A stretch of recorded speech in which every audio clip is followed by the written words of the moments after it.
Even the simplest characters can have a lot more going on under the surface than one might assume at a glance. Such is the case with League's resident Barbarian King, Tryndamere. Tryndamere was released on May 1st, 2009, and like many older champions, appeared to be little more than yet another fantasy archetype thrown into the game without much thought beyond that basic premise. Or so it would seem. While that's certainly true for most of League's early roster, Tryndamere's inception is a little bit more complicated.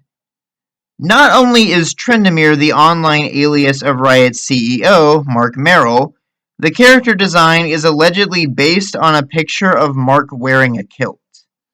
The last part is difficult to find a proper source for, though, so take it with a grain of salt. While the inspirations for his design are somewhat debatable, the inspirations for Tryndamere's backstory are fairly clear-cut. His original bio talks about a barbarian tribe that believed in a prophecy, the birth of a child with a swirling black mark on his stomach that would herald their rise to prominence. This child was meant to rise up and unite all the barbarian clans under his rule to establish a new dynasty that could rival the other city-states of Runeterra. It's heavily believed, if not confirmed, that the original lore was meant to pay homage to Genghis Khan. This version of the bio never lasted long, probably because Riot forgot to actually give Tryndamere any such black marking in his character design, so naturally they turned him into Conan the Barbarian instead. The second bio had Tryndamere's nomadic tribe attacked and killed by Noxian assassins for some unknown reason. Tryndamere survived by hiding under the bodies of his clansmen, and would later join the League of Legends to help keep the memory of his people alive, as well as take revenge on Noxus. Tryndamere's third bio was more or less the same, with the only real difference being that he rallied several other barbarian clans to his cause, finally giving some actual weight to his title, the Barbarian King, and also paying homage to that first bio. Despite all of this, though, Tryndamere still didn't really have much going on. In all three iterations of his backstory, he led his own faction that never got any major recognition in the lore, and it doesn't help that the locations mentioned in Tryndamere's bios, like the Iron Spike Mountains or the Howling Marsh, were barely touched upon either. Ultimately, Tryndamere's fourth bio was the one that would finally see the character get some actual direction. As inconsistent as his story has been up to this point, Tryndamere's core concept was always that he was a warrior too angry to die, a berserker that could stave off mortal wounds through his raw fury. While we would get other rage-based characters later on, and even a fellow berserker in the form of Olaf, Tryndamere was something special. He was the only one who actually became truly unkillable when pushed to the limits of his wrath. And so Riot decided to take that concept a step further. In 2013, Aatrox was introduced to the game.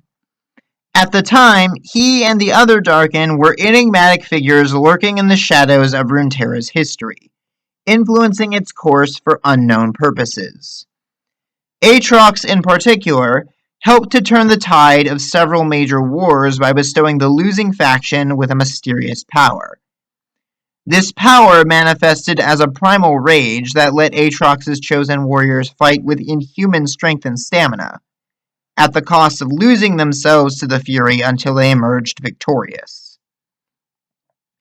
Tryndamere's fourth bio saw his tribe murdered not by Noxian assassins, but by another tribe led by Aatrox, empowered with the Darkin's strange magic. However, despite Aatrox's usual mentality of leave no survivors, Tryndamere was spared. That battle woke something in the young barbarian, which Aatrox was all too happy to let grow and fester. Aatrox vanished into the shadows, leaving Tryndamere, his so-called greatest creation, to conquer several other tribes by himself in pursuit of revenge. So Tryndamere has quite the history, to say the least. From a prophesied child to a lone survivor seeking vengeance to the creation of the enigmatic Darkin, The Barbarian King story is one that definitely gives the feeling of a lot of trial and error. And amidst all of this, he winds up getting married to Ashe in nearly every iteration, though it's curiously never actually mentioned in Tryndamere's bio until his most recent one. Speaking of, let's address Tryndamere's fifth and currently final backstory. As before, his village was attacked and slaughtered by Aatrox, though given the current canon of the Darkin, I'm not entirely sure why. Aatrox is now all about killing gods and trying to destroy the world, so it's rather up in the air why he decided to attack this random village in the Freljord. Furthermore, his imbuing Tryndamere with power seems more accidental this time around, though it's hard to be sure because Aatrox sees Tryndamere as a future potential vessel, maybe. Yeah, there's a lot of weirdness going on with the Darkin in general, but we've already discussed them plenty in previous videos. So for now, let's just move on. This time around, Tryndamere is not a lone survivor. He takes it upon himself to lead the rest of his tribe, who actually did manage to survive Aatrox's rampage, to seek refuge with the Avarosans. Hoping to prove his worth and the worth of his clan, Tryndamere challenges and defeats several of Avarosa's best warriors in combat for the right to earn Ashe's protection, not fully understanding that her tribe doesn't really require such a thing. What Ashe does require, though, is a husband. See, marriage in the Freljord is a little bit complicated. Tribe leaders are expected to wed powerful warriors, who in turn become their Oathsworn. Oathsworn serve the role of bodyguards as much as husband or wives. You don't necessarily need to be of high standing so long as you have the strength to do your duty, at least insofar as I understand it. You can plausibly even have multiple Oathsworn at a time, so long as you don't show too much favor to any given one. While Ashe certainly veers away from many of Freljord's ancient traditions, she understands that some customs are not so easily swayed, and her people are expecting her to take an Oathsworn. Ultimately, she chooses Tryndamere after seeing his display of power against some of her best warriors, and agrees to offer his remaining people protection in exchange for his hand in marriage. Though their wedding is initially purely political, the two do seem to spark some genuine romantic interest in each other with time. Tryndamere comes to genuinely see the appeal of Ashe's cause through peaceful unification, while Ashe sees Tryndamere as more than just a warrior and helps him to temper his fury. This union makes quite a bit of sense when you stop and realize that Tryndamere and Ashe are partially inspired by Mark and his wife, Ashley.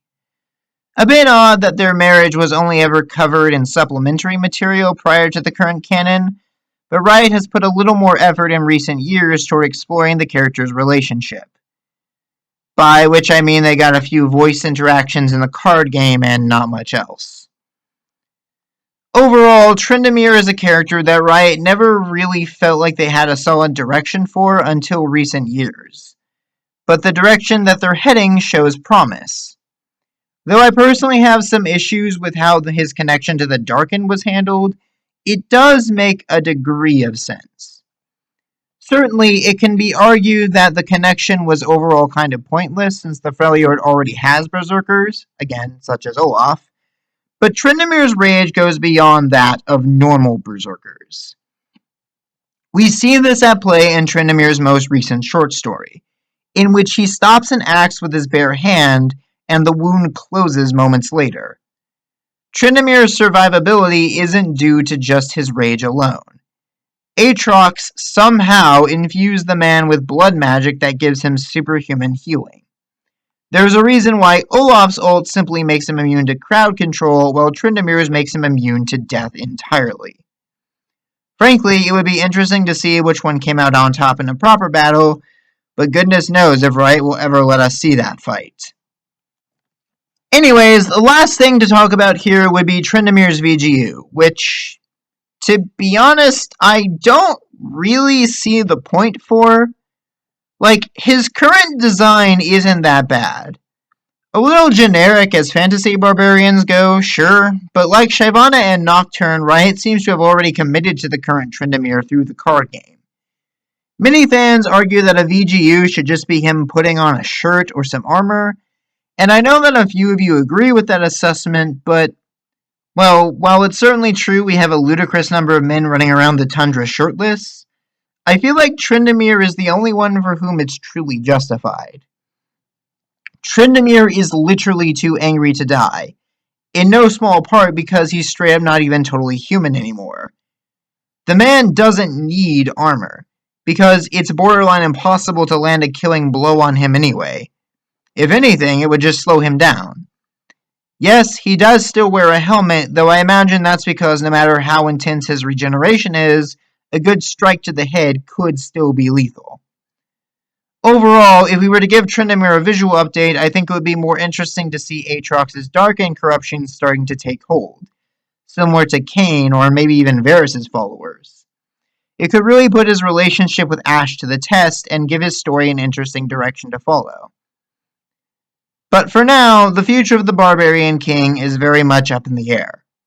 So what do you all think? Which iteration of Tryndamere do you like the best? And how would you like to see his story advanced? Leave your thoughts and comments down below, and I'll see you all next time.